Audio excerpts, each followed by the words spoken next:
To find the roots of a polynomial, I want to remind you first about the zero product property. Remember that if you factor a polynomial, if you turn it into terms being multiplied and it's equal to 0, you can use the zero product property to find its roots. So you take each factor and set it equal to 0, solve it, and you have a root. So for example, here, if we did x minus a equals 0, solve that, add a on both sides, and you get that one of your roots is a. Same thing with the second term, and you get the second root is b. So we're going to use that idea to solve your problem. We also need to know, and this may be a little bit more unfamiliar, the complex conjugate theorem, which is absolutely necessary to solve this. You're only given two roots. You're told that your two roots are 0 and 3 plus 5i, where that second one is a complex root. It has an imaginary number in it. But the problem says that you're supposed to have a cubic polynomial that's third degree, which means it should have 3 roots, real and complex combined. Well, the trick here is the complex conjugate theorem says that if you have one complex root, you automatically have to have another one. And specifically, if a plus bi is a root, then a minus bi is a root. So you just take the middle sign and you flip it. And that's what the conjugate is. So you'll notice I actually have 3 roots listed up here at the top. I have the 2 that you were given to start with. And then the third one here I got by just changing the plus sign to a minus. This third one is a root of your polynomial, even though they didn't tell you that. They're depending on you just being able to know, hey, I have a third root for free, just because my second one was complex. All right, so the rest of this problem is going to go back to that idea of the zero product property. We're going to kind of do this method backwards. Instead of having a factor to get to a root, we're going to take our roots and come up with the factors. And essentially to do that, we're going to make each of these equations equal to 0, just like we did down here with the x minus a.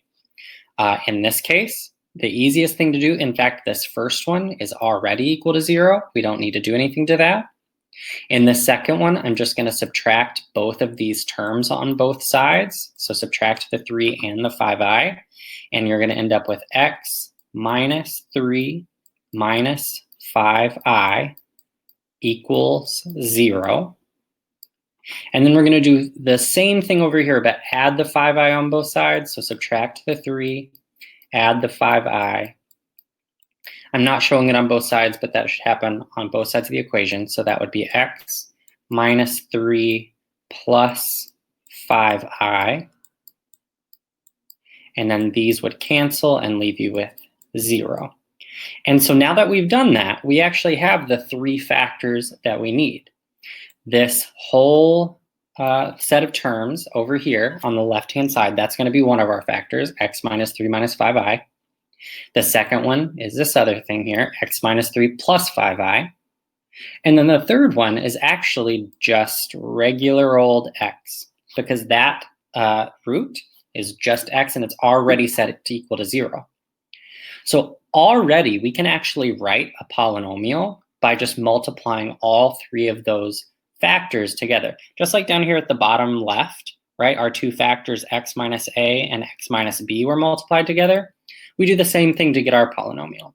So that'll be x, the first factor, times the entire second factor, x minus 3 minus 5i, and then times that last factor, x minus 3 plus 5i. Multiplying those factors together gives us the polynomial that would have the 3 roots. Now that's awesome. We have an answer. Unfortunately, that is not anywhere close to the standard form that they asked for. And they want real coefficients, so we're probably going to have to deal with these imaginary numbers. Luckily, there's an easy trick you can follow. Maybe not easy, but there's a trick you can follow to do that. The first thing I'm going to suggest, we're going to have to do some multiplication here. We're just going to have to multiply the factors and simplify this thing.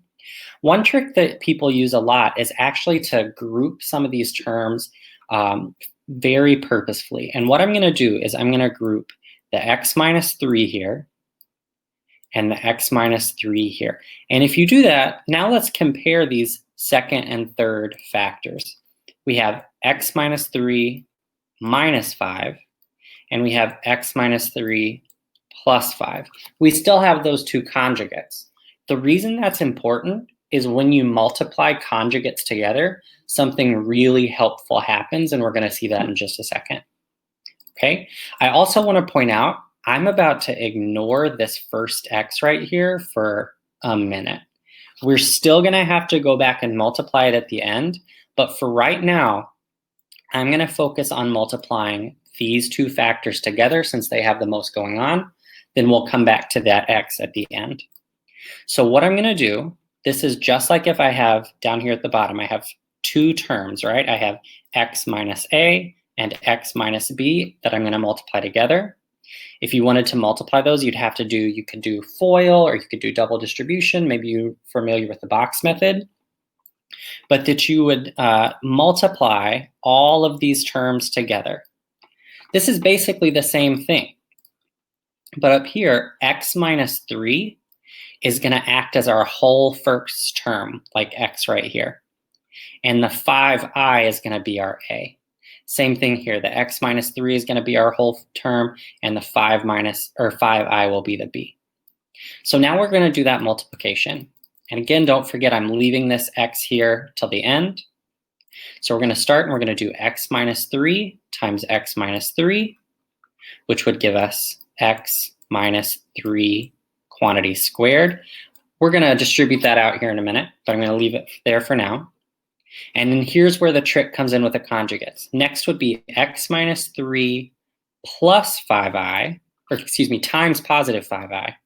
So that'd be plus 5i times x minus 3. Those two multiply together. So that takes care of those two. Now we got to go back and multiply by the negative 5i here. So negative 5i times x minus 3. So now we have 5i, negative 5i, times x minus 3. And hopefully you've already noticed what's about to happen. We have a positive 5i times x minus 3 and a negative 5i times x minus 3. Those two are exact opposites, so they will cancel out. And then finally, we got to go back. Don't forget to multiply your negative 5i times your positive 5i. Negative 5 times 5 is negative 25. That's an ugly 2, but there we go. And then I times I is I squared. Now this cancel right here that just happened is super important. That always happens when you multiply conjugates. And that's kind of a trick to these types of problems when you have these complex numbers. A lot of times you're going to want to work with a conjugate just because it'll cancel things out nicely like that. And so what we're left with here, we're almost done. We're left with x minus 3 quantity squared. All that middle crap canceled out, and then we're left with minus 25i squared. Now we're still not in standard form, so we got to do a couple more things. First, we're going to multiply out the x minus 3 squared. Remember that that is not equivalent to x squared minus 9 or x squared plus 9. Absolutely not. X minus 3 quantity squared means x minus 3 times itself, x minus 3. So we actually got to do some more double distribution. We've got to do x times x, which is x squared, times x times negative 3, and then times negative 3 again. So it's going to be 2 negative 3's, which makes a negative 6x. Skipped a step there to save some time. And then negative 3 times negative 3 is plus 9. So that's that first piece. Then we have this negative 25i squared. Remember, hopefully, that I squared is equal to 1. I is equal to negative 1. I is equal to square root of negative 1, so I squared is negative 1. So that means we have negative 25 here times a negative 1, just replacing I squared with negative 1, and that would make a positive 25. Now, all of that together then, adding our like terms, we would have x squared minus 6x plus 34, which is such a pretty answer, and I wish it was our final answer. But hopefully, again, you've noticed something. They talked about a cubic polynomial up here. This is squared. Cubic third degree. So what happened? Well, hopefully you did not forget that we had that x chilling up here at the very top that I told you was going to have to come back at the end. That x, just like it was up here, is supposed to be multiplied by everything else. So we're going to bring that sucker back down, and this expression that we came up with here, all of that gets multiplied by that x, that first factor that we started with. So one last round of distribution, and our function, our polynomial, is x cubed, x times x squared. Negative 6x times x is negative 6x squared. And x times 34 is positive 34x. If you wanted to, you can stick a y equals out front to make it a function. And that is our final answer. It's a long, difficult problem. It's a doozy, but I hope that helped.